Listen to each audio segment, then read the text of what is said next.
السلام علیکم ورحمۃ اللہ وبرکاتہ۔ صحیح بخاری حدیث نمبر 41۔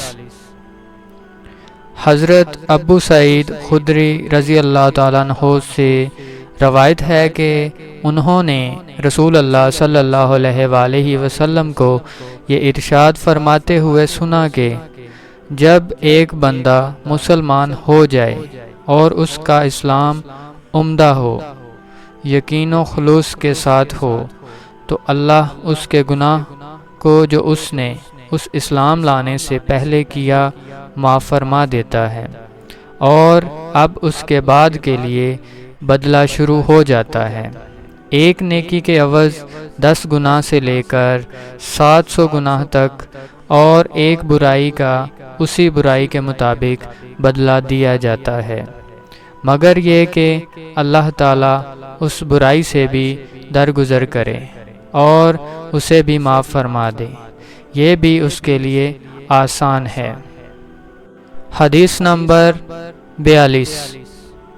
حضرت ابو ہریرہ رضی اللہ تعالیٰ عنہ سے روایت ہے کہ رسول اللہ صلی اللہ علیہ وآلہ وسلم نے فرمایا کہ تم میں سے کوئی شخص جب اپنے اسلام کو عمدہ بنا لے، یعنی نفاق اور ریا سے پاک کر لے، تو ہر نیک کام جو وہ کرتا ہے اس کے عوض 10 سے لے کر 700 گناہ تک نیکیاں لکھی جاتی ہیں، اور ہر برا کام جو کرتا ہے تو اتنا ہی لکھا جاتا ہے جتنا کہ اس نے کیا۔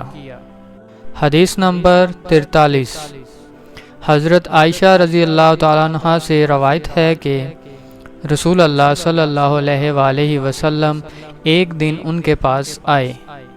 اس وقت ایک عورت میرے پاس بیٹھی تھی۔ آپ نے دریافت کیا، یہ کون ہے؟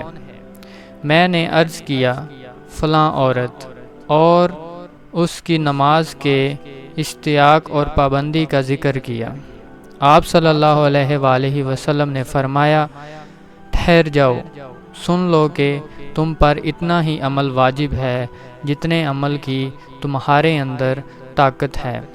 اللہ کی قسم، ثواب دینے سے اللہ نہیں اکتاتا، مگر تم عمل کرتے کرتے اکتا جاؤ گے، اور اللہ کو دین کا وہی عمل زیادہ پسند ہے جس کی ہمیشہ پابندی کی جا سکے اور انسان بغیر اکتائے اسے انجام دے۔ حدیث نمبر 44۔ حضرت انس رضی اللہ تعالیٰ عنہ سے روایت ہے کہ آپ صلی اللہ علیہ وآلہ وسلم نے فرمایا، جس شخص نے لا الہ الا اللہ کہہ لیا اور اس کے دل میں جو برابر بھی ایمان ہے، تو وہ ایک نہ ایک دن دوزخ سے ضرور نکلے گا، اور دوزخ سے وہ شخص بھی ضرور نکلے گا جس نے کلمہ پڑھا، اور اس کے دل میں گیہوں کے دانے برابر خیر ہے، اور دوزخ سے وہ بھی نکلے گا جس نے کلمہ پڑھا اور اس کے دل میں ایک ذرہ برابر بھی خیر ہے۔ حدیث نمبر 45۔ حضرت عمر بن خطاب رضی اللہ تعالیٰ عنہ سے روایت ہے کہ ایک یہودی نے ان سے کہا کہ اے امیر المؤمنین، تمہاری کتاب قرآن میں ایک آیت ہے جسے تم پڑھتے ہو، اگر وہ ہم یہودیوں پر نازل ہوتی تو ہم اس کے نزول کے دن کو یوم عید بنا لیتے۔ آپ نے پوچھا، وہ کون سی آیت ہے؟ اس نے جواب دیا، سورہ معاہدہ کی یہ آیت کہ آج میں نے تمہارے دین کو مکمل کر دیا اور اپنی نعمت تم پر تمام کر دی، اور تمہارے لیے دین اسلام پسند کیا۔ عمر رضی اللہ تعالیٰ عنہ نے فرمایا کہ ہم اس دن اور اس مقام کو خوب جانتے ہیں جب یہ آیت رسول اللہ صلی اللہ علیہ وآلہ وسلم پر نازل ہوئی۔ اس وقت آپ صلی اللہ علیہ وآلہ وسلم عرفات میں جمعہ کے دن کھڑے ہوئے تھے۔ حدیث نمبر 46۔ حضرت طلحہ بن عبید اللہ سے روایت ہے کہ نجد والوں میں ایک شخص نبی کریم صلی اللہ علیہ وآلہ وسلم کے پاس آیا، سر پریشان یعنی بال بکھرے ہوئے تھے۔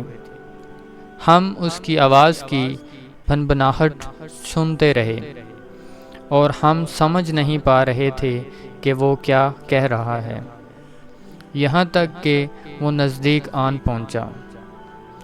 جب معلوم ہوا وہ اسلام کے بارے میں پوچھ رہا ہے، نبی کریم صلی اللہ علیہ وآلہ وسلم نے فرمایا کہ اسلام دن رات میں 5 نمازیں پڑھنا ہے۔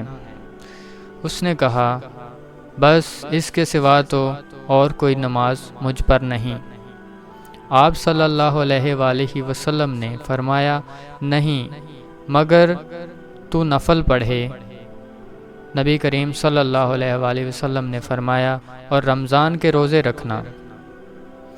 اس نے کہا، اور تو کوئی روزہ مجھ پر نہیں ہے۔ آپ صلی اللہ علیہ وآلہ وسلم نے فرمایا، نہیں مگر تو نفل روزے رکھے۔ طلحہ نے کہا، اور نبی کریم صلی اللہ علیہ وآلہ وسلم نے اس سے زکوٰۃ کا بیان کیا۔ وہ کہنے لگا کہ بس اور کوئی صدقہ مجھ پر نہیں ہے۔ آپ صلی اللہ علیہ وآلہ وسلم نے فرمایا، نہیں مگر یہ کہ تو نفل صدقہ دے تو اور بات ہے۔ راوی نے کہا، پھر وہ شخص پیٹھ موڑ کر چلا، یوں کہتا جاتا تھا، قسم اللہ کی میں نہ اس سے بڑھاؤں گا نہ گھٹاؤں گا۔ نبی کریم صلی اللہ علیہ وآلہ وسلم نے فرمایا، اگر یہ سچا ہے تو اپنی مراد کو پہنچ گیا۔ حدیث نمبر 47۔ حضرت ابو ہریرہ رضی اللہ تعالیٰ عنہ سے روایت ہے کہ نبی کریم صلی اللہ علیہ وآلہ وسلم نے فرمایا، جو کوئی ایمان رکھ کر اور ثواب کی نیت سے کسی مسلمان کے جنازے کے ساتھ جائے اور نماز اور دفن سے فراغت ہونے تک اس کے ساتھ رہے تو وہ 2 قرات ثواب لے کر لوٹے گا۔ ہر قرات اتنا بڑا ہوگا جیسے احد کا پہاڑ۔ اور جو شخص جنازے پر نماز پڑھ کر دفن سے پہلے لوٹ جائے تو وہ 1 قرات ثواب لے کر لوٹے گا۔ حدیث نمبر 48۔ حضرت عبداللہ بن مسعود رضی اللہ تعالیٰ عنہ سے روایت ہے کہ نبی کریم صلی اللہ علیہ وآلہ وسلم نے فرمایا کہ مسلمان کو گالی دینے سے آدمی فاسق ہو جاتا ہے اور مسلمان سے لڑنا کفر ہے۔ حدیث نمبر 49۔ حضرت عبادہ بن صامت سے روایت ہے کہ نبی کریم صلی اللہ علیہ وآلہ وسلم اپنے حجرے سے نکلے، لوگوں کو شب قدر بتانا چاہتے تھے۔ وہ کون سی رات ہے؟ اتنے میں 2 مسلمان آپس میں لڑ پڑے۔ آپ صلی اللہ علیہ وآلہ وسلم نے فرمایا، میں تو اس لیے باہر نکلا تھا کہ تم کو شب قدر بتلاؤں اور فلاں فلاں آدمی لڑ پڑے، تو وہ میرے دل سے اٹھا لی گئی، اور شاید اسی میں کچھ تمہاری بہتری ہو۔ تو اب ایسا کرو کہ شب قدر کو رمضان کی 27ویں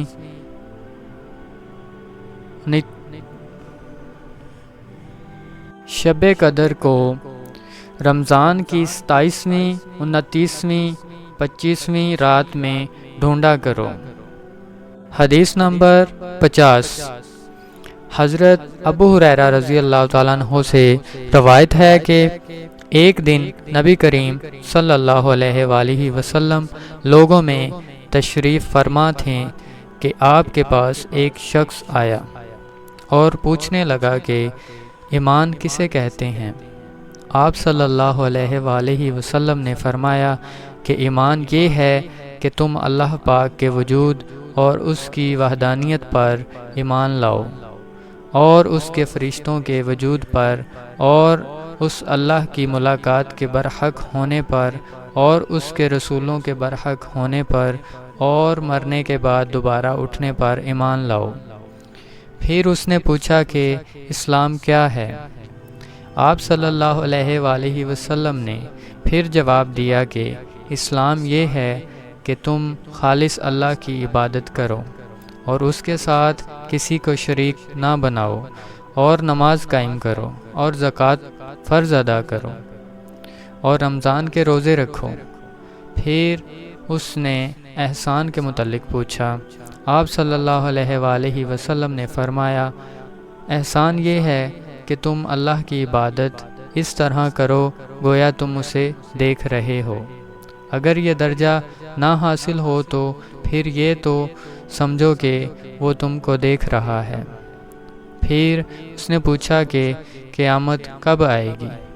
آپ صلی اللہ علیہ وآلہ وسلم نے فرمایا کہ اس کے بارے میں جواب دینے والا پوچھنے والے سے کچھ زیادہ نہیں جانتا، البتہ میں تمہیں اس کی نشانیاں بتلا سکتا ہوں۔ وہ یہ ہیں کہ جب لونڈی اپنے آقا کو جنے گی اور جب سیاہ اونٹوں کے چرانے والے دیہاتی لوگ ترقی کرتے کرتے مکانات کی تعمیر میں ایک دوسرے سے بازی لے جانے کی کوشش کریں گے۔ یاد رکھو، قیامت کا علم ان 5 چیزوں میں ہے جن کو اللہ کے سوا کوئی نہیں جانتا۔ پھر آپ نے یہ آیت پڑھی کہ اللہ ہی کو قیامت کا علم ہے کہ وہ کب ہوگی، آخر آیت تک۔ پھر وہ پوچھنے والا پیٹھ پھیر کر جانے لگا۔ آپ صلی اللہ علیہ وآلہ وسلم نے فرمایا کہ اسے واپس بلا کر لاؤ۔ لوگ دوڑ پڑے مگر وہ کہیں نظر نہیں آیا۔ آپ صلی اللہ علیہ وآلہ وسلم نے فرمایا کہ وہ جبرائیل تھے جو لوگوں کو ان کا دین سکھانے آئے تھے۔ ابو عبداللہ فرماتے ہیں کہ نبی کریم صلی اللہ علیہ وآلہ وسلم نے ان تمام باتوں کو ایمان ہی قرار دیا ہے۔